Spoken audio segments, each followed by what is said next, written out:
Ellos invalidaron mi pacto, aunque fui yo un marido para ellos, dice Jehová. En otras palabras, ¿qué hizo el pueblo de Israel? Aunque yo fui un marido para ellos, me pegaron cuerno, dijo Dios.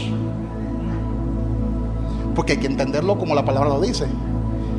Si yo soy su marido, Israel es mi esposa, y ellos invalidaron el pacto matrimonial, ¿qué hizo Israel? Pegó cuerno, fue infiel, adulteró. ¿Por qué? Porque no se conformó con un solo marido que es Jehová, no adoró a un solo marido que es Jehová, sino que se fue tras otros dioses, otros maridos. Entonces, ¿qué hizo? Pegó cuerno. Eso es invalidar el pacto. En otras palabras, si dejo al pueblo de Israel con ese viejo régimen, entonces nadie se va a salvar. Nadie se va a salvar. Porque ese pueblo violó el pacto en el mismo Sinaí. En el Sinaí, en el monte Sinaí, fue que Moisés recibió los 10 mandamientos. Y en ese mismo monte ellos invalidaron el pacto. Pero Dios dijo: como ellos violaron mi primer mandamiento, adoraron otros dioses. Eso está en Éxodo 32:4, por ahí es que está. Entonces, ¿qué dijo Dios? En Jeremías 32:40 dije, bueno, yo lo que voy a hacer es lo siguiente. Lo anunció antes de que Cristo viniera a la tierra, porque en ese momento Jesús no tenía cuerpo humano. Cuando Dios dijo eso, Jesús todavía no tenía cuerpo humano. Era Dios. Que lo que los hijos de Israel todavía al sol de hoy no pueden entender. Y hay muchos grupos que no entienden el misterio de la Trinidad. Eso es otro mensaje que se lo voy a predicar después, porque es demasiado profundo. Pero en ese momento Jesús no tenía cuerpo.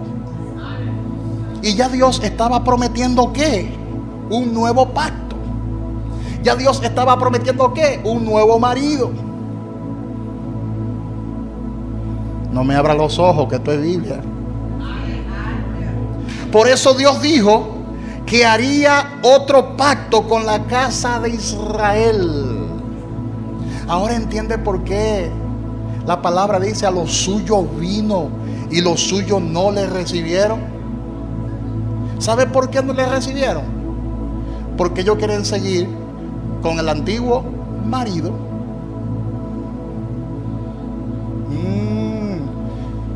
¿Y quién es el antiguo marido? Jehová. Pero Jehová es tan exigente que ellos al sol de hoy no han sido capaces de guardar la ley, porque la ley es perfecta y ellos no guardan la ley. No es verdad que la guardan. Por eso hay tanto conflicto en el Medio Oriente. Y ellos existen al día de hoy y están vivos porque Dios es su marido y ha hecho un pacto con ellos de fidelidad. Y Dios es fiel aunque tú seas infiel.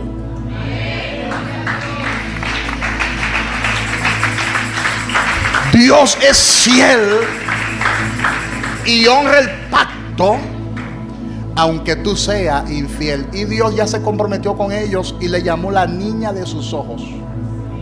Le llamó su especial tesoro. Aunque Dios sabe y está consciente que esa esposa no le salió fiel, es adúltera. Por eso está cogiendo la lucha que está cogiendo, porque esa esposa es adúltera. Y Dios, por amor, no solamente a ellos, sino por amor a nosotros, proveyó un nuevo pacto. Dios dijo que haría otro pacto con la casa de Israel. Algo nuevo que ellos nunca habían visto, el cual no podrían ser invalidados. Aunque ellos quisieran invalidar ese pacto, no lo iban a poder invalidar. Y aquí hay profundidad. Jeremías 32:40. Nota que ese viejo pacto fue escrito en piedra. La piedra Moisés le flecó y la partió en no se sabe cuántos pedazos. Y luego le escribió, pero hoy invalidaron ese mandamiento, lo invalidaron constantemente y lo siguen invalidando. Pero Dios dijo, yo ahora haré un nuevo pacto, pero ese pacto no lo voy a poner en piedra, sino que lo voy a poner en el corazón, de manera que cuando yo te seleccione no hay forma de que tú te extravíes.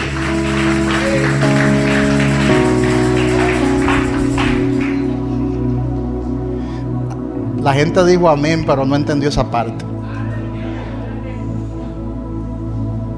Ese nuevo pacto, dice Dios, lo voy a poner en el corazón. Dice, daré mi ley en su mente y las escribiré en su corazón.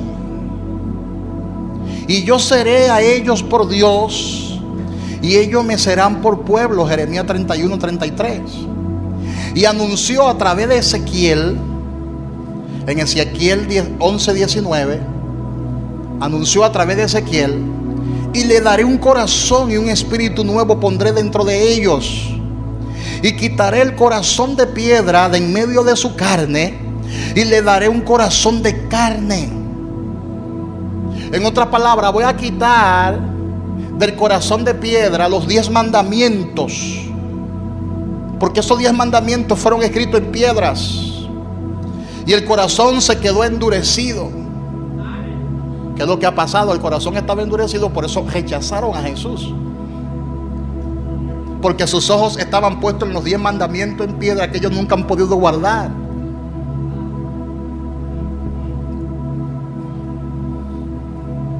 Y Dios dijo, la ley no será más en piedra, sino en un nuevo corazón,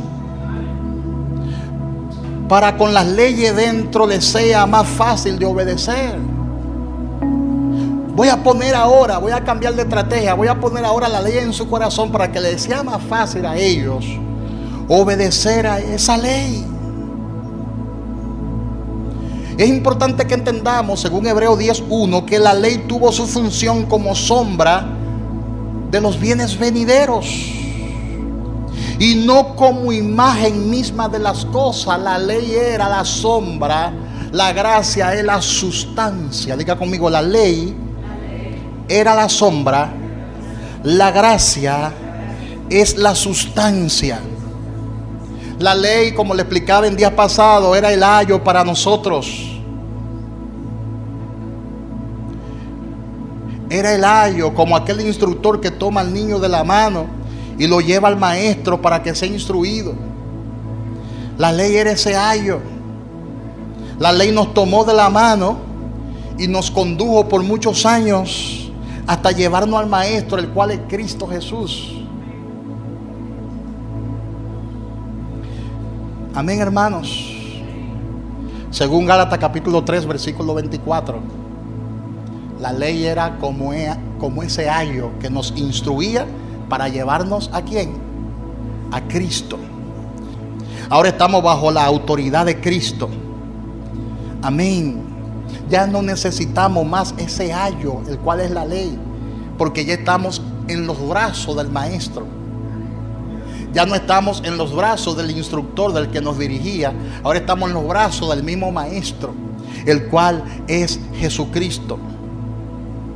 Y algunos se preguntan, pero ven acá, pastor, ¿es que ese ayo no sirvió? Claro que sirvió. ¿Es que la ley no sirvió? Claro que la ley sirvió y nos enseñó. No podemos despreciar la ley. No podemos decir, no, yo estoy en Cristo, fuera ley de mi vida. No, no hay necesidad de hacer eso. Pastor, la ley no sirve para nada. Claro que sirve. Le voy a explicar para qué sirve la ley. Porque hay que agradecerle a la ley, porque la ley nos mostró el camino. La ley nos dio conciencia de pecado, porque si la ley no existiera, ¿cómo nosotros supiéramos lo que es pecado y lo que no es pecado? ¿Cómo podríamos identificar lo que nos conviene y lo que no nos conviene? Entonces la ley sirvió para algo. Lo que pasa es que la ley nunca pudo borrar el pecado. No mostró el pecado, no señaló el pecado, pero nunca pudo borrarlo, La ley no quita el pecado de nadie, pero lo revela. Dígale al que está a su lado: la ley no quita el pecado, pero revela el pecado. La ley es como el espejo, que usted se mira en el espejo y se ve las espinillas que hay en la cara, pero el espejo no te quita las espinillas. Hello.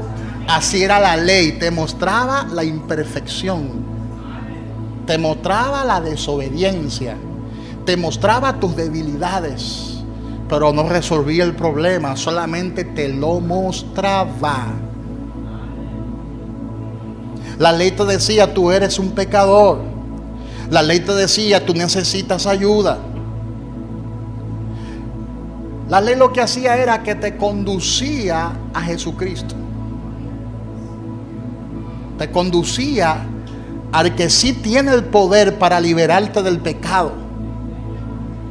De manera que no podemos menospreciar la ley. La ley es bendita, la ley es perfecta, pero ya la ley cumplió su función. Diga conmigo: ya la ley cumplió su función. Nos instruyó por un tiempo, nos mostró el camino, nos dijo por dónde era conveniente nosotros caminar. Si camina por aquí vives, si camina por aquí te mueres, si camina por aquí eres bendecido, si camina por aquí está bajo maldición. Nos señaló el camino.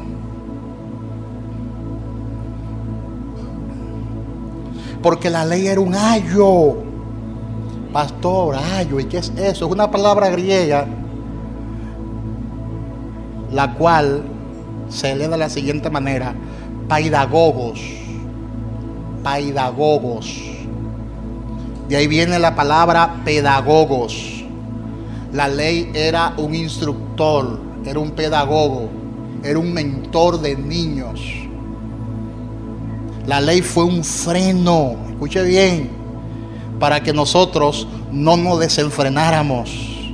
La ley era algo provisional, algo que te prepara, como lo hace un cirujano antes de operarte. ¿Qué hace el cirujano? Te prepara primero, te pone en dieta para que rebaje un poco, te da instrucciones para cuando tú vengas a la cirugía haya menos complicaciones y menos riesgo. Así era la ley. Pero ya esa ley cumplió su función, porque esa ley estaba vigente hasta que viniera ¿quién? Cristo.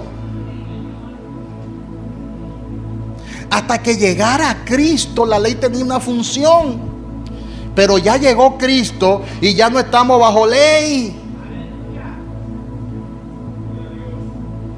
Y por eso el apóstol Pablo compara esta situación con la de un matrimonio. Y dice que la ley como esposo ya murió y tú como esposa estás libre para seleccionar a un nuevo esposo. Pero hay personas, porque es una decisión tuya, no es de nadie más. Hay personas que sabiendo que el marido murió, deciden quedarse solas. Deciden quedarse solas.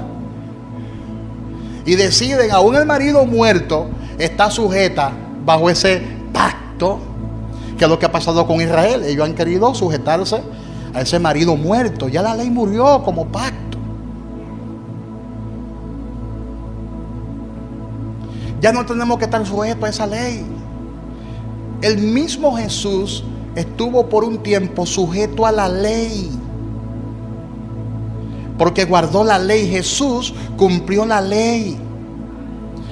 Pero el mismo Jesús tuvo que liberarse de la ley. Él mismo tuvo que liberarse de la ley. Según Gálatas capítulo 4, versículo 4, donde dice: pero cuando vino el cumplimiento del tiempo, Dios envió a su Hijo, nacido de mujer y nacido bajo la ley. La ley tuvo un tiempo de vigencia, pero ya la ley perimió, ya la ley caducó, ya esa fecha tuvo su vencimiento.